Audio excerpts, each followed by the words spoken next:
I'm here to do a brief sword review of a product I got yesterday from Swordier. It is their 18C sword. That's what they're marketing this as. First impressions are very favorable. I think that the overall look of this sword, the quality of the manufacturer for $300 is pretty phenomenal. So I'm going to do some close-ups here. Take a look at this. So, starting at the chape end. Most people go from the other end, but I'm just starting at the chape end. Chape, it's nice. It's nice.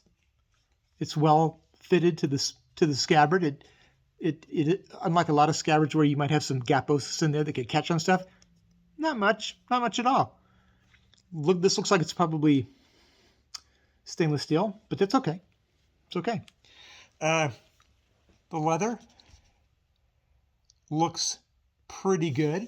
Is it top grain leather? Probably not. But then again, it's $300. It is clearly hand stitched.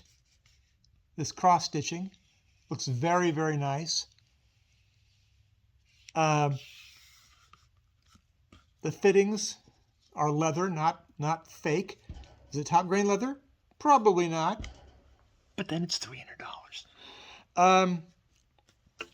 Take the sword out. We look at the scabbard on the inside a little bit. It is definitely a wood core scabbard. This looks very well made. These are not individual pieces. This is just a cut mark there, but I can see that this is actually just two pieces of wood that are put together. So I think that's really nice.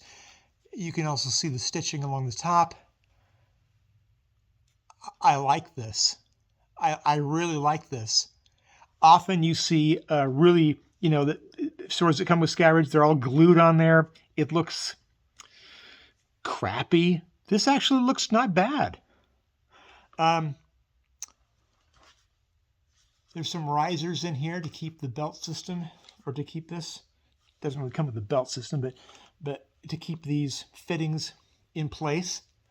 They're screwed in there, so if you wanted to take them off, you could totally take them off. They're not like glued on there. So that's nice. I might switch these out. I don't know if I will or not. Let's talk about the sword.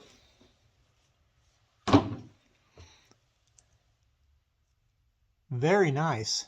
A very, very nice blade for $300. Super duper stabby. It comes with this little leather flap, which is, you see this a lot in illuminations in medieval art. This, this is a bold move, because most sword manufacturers go out of their way to make this. Ooh, that is sharp. I want to cut myself. Most sword manufacturers go out of their way to make sure that this is as unobtrusive as possible. These guys have gone out of their way to do the opposite. They put contrast stitching on there. I kind of like it. I dig it. I dig it. It's hand stitched. I dig it. Will it hold up over time?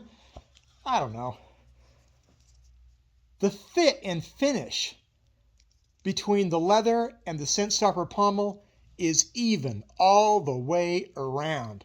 There is no gaposis. There's no weirdness. Same thing at the base here. Even high-end swords, you have some weird gaposis going on here, or some unevenness. No unevenness here. The peen looks good. I personally don't like peens that are just invisible because they've been machined off. This looks way more realistic. Plus, it gives me something to hammer on in case I have to hammer onto it. Not that I want to, but just in case. The finish on this is nice. It's faceted. It's a faceted scent stopper pommel, but it's not like sharp or anything. You're not going to get hot spots on this. It feels good in the hand. The point of balance on this sword is really, really good. It's probably about 3.5 inches away from the edge, or from the guard. It is not a mirror polish, but it's very close to a mirror polish, which I also really appreciate.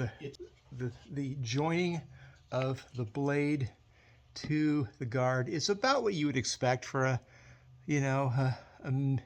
a lower price point blade, but it's in there snugly. It's not, I've seen bigger gap osises. The blade is in there pretty darn straight. It's a little tiny bit off from totally true, but not bad. Straight out, the guard is ever so slightly tweaked, slightly, but I mean it's really minimal. To the handle, the sword is right in alignment. So the blade alignment and the handle alignment is an oval handle, but those are true. So your indexing is going to be fine. It is very, very even. It is a very even blade. There's very little, I mean, I don't even see a discernible secondary bevel on this at all. It's a diamond cross section. Both sides are very even all the way down. The central line is this is good. The distal taper is good. It looks like it distal tapers about 50% from where it enters the guard to the tip. It's fairly stiff. It's a pretty stiff blade. I'm not going to bend it too much because I don't want to cut myself. It came very, very sharp. I have not cut anything with this yet. I just got it yesterday, and it's pouring down right outside, so I don't feel like going out there and getting all wet right now.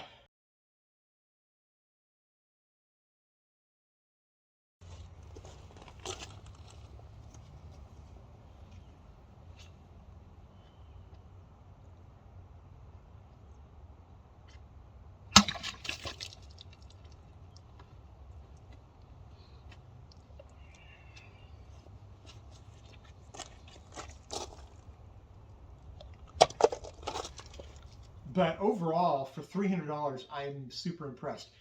How, I don't know what the interior construction is on this. I don't know if where the blade turns into the tang, if it's curved or if it's hacked out. I don't know.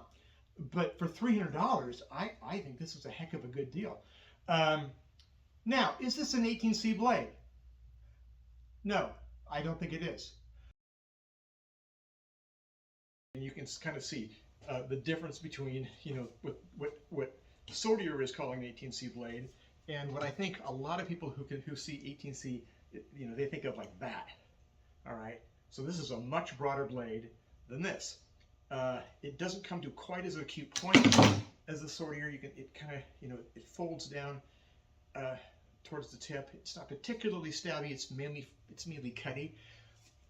This is a very, like a lot of 18C blades, this tends to be very blade heavy. It has authority, which is just a euphemism, in my opinion, for blade heavy.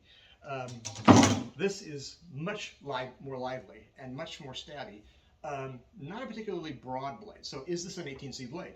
And I went back and looked at the record of the medieval sword by Oakeshott, and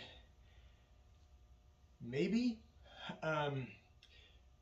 there is, like all medieval weapons, there is a vanishingly small fraction of existing weapons on which to base any kind of a judgment on whether it's an 18C blade or not. 99.9% of all medieval weapons are gone. They're just rust and dust. They're gone. So we have a very small amount of swords to create a typology, and Oakeshott did a marvelous job in Record of the Medieval Sword. But, does this fit within his typology of 18C? I can say maybe it could be, you could almost say it's like a type 15. It could be a type 15 sword, or it could be an 18A, because there are some 18A blades that look sort of like this. Other 18 blades look very, very long and skinny. When it comes to type 18 swords, they're kind of all over the place. An 18C is a very specific sort of an overall profile and look. This fits within that, but if I were them, I wouldn't market this as an 18C blade. I would just market this as a first quarter of the 15th century bastard sword. If I was to do a topology, it'd probably be probably type 15. But that's okay. Who cares? Because it's a really nice sword. it looks good. I love the look of it. It feels great. You know, it feels great in the hand. It does not feel heavy. I think if you were using gauntlets, you'd probably put your one gauntleted hand on top of the pommel, or yeah, on the scent stopper pommel, because I don't think you could fit two gauntleted hands, you know, choked up on the handle itself. The leather makes it great for thumbing the blade too. Its blade is super sharp all the way to the guard though. Be careful about that. But yeah, I think this is nice, and this leather isn't too thick. I've seen some swords where this leather piece, this leather flap, is like twice as thick, and it's almost it sort of gets in the way of sword handling. This is soft. Again, it may degrade over time, but then again, maybe real ones were meant to sort of degrade over time too. So. Yeah, that's basically it. Lastly, you know, Swordier is a low price manufacturer of swords, and what we are seeing nowadays is really the people who are pushing the envelope of what people should expect for their money are coming from sword manufacturers like Swordier. They're forcing Albion or other high-end sword manufacturers to justify why you should be spending that much money. You know, you could get 4 princeps for the cost of this one sword. Is an Albion princep 4 times better than this? I don't know. I don't think so. I think this is like 90% of the way to an Albion, you know, at a quarter of the cost. So I'm not saying the Albions are bad or that you're getting ripped off. Absolutely not. Lockwood, Albion,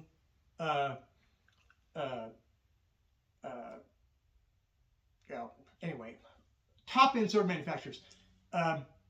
You get very, very, very good swords for that price.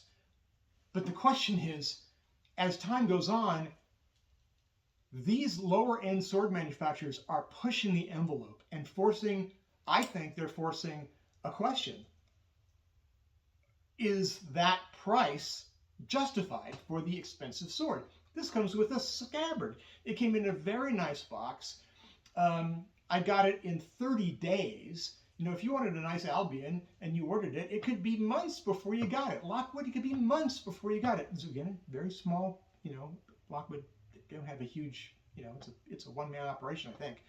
Maybe not, but, and I don't mean anything against any of these sword manufacturers. Those guys make awesome weapons, awesome swords. It's just that these guys are really giving those high-end sword manufacturers a run for their money. And I think it's good. It's a good thing. It's competition, right? Competition. Anyway, so Swordier Type 18C blade. I wouldn't market this as an 18C blade. I would just market this as a really a quintessential first quarter of the 15th century arming sword. Very well very nicely made. The nice thing about this from a carry standpoint, you can carry this on your side, and like a long sword, it's not gonna like knock people over, so it's easy to carry, and it's nice in the hand. So there you go.